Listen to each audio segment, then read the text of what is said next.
Força de atrito. A primeira força é a força de atrito estático. Muito cuidado com essa. Por exemplo, tu pega uma borracha, né, borracha, e coloca em cima de uma régua e dá uma inclinada. E a borracha, ela fica parada, ela fica em repouso.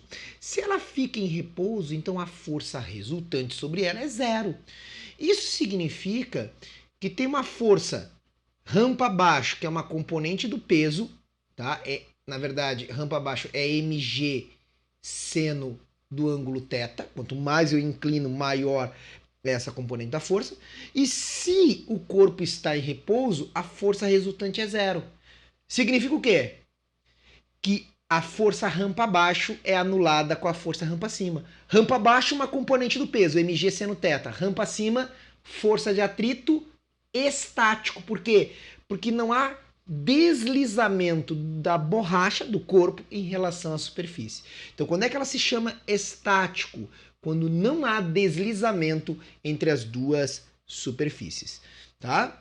E, no caso aqui, ela é numericamente igual. Eu não sei quanto é que vale, porque quanto mais eu inclino, maior o ângulo, maior o seno θ, maior a força rampa abaixo.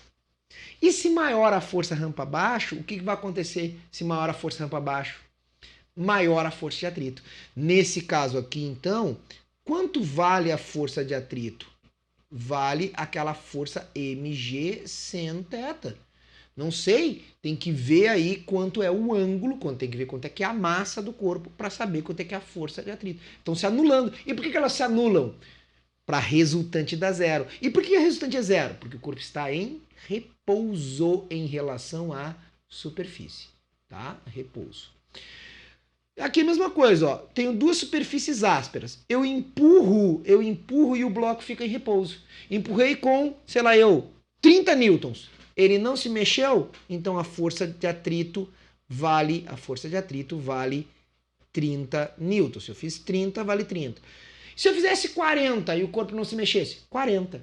Então a força de atrito estático, eu não sei quanto é que ela vale. Depende de quanto tu aplicar. Tá certo?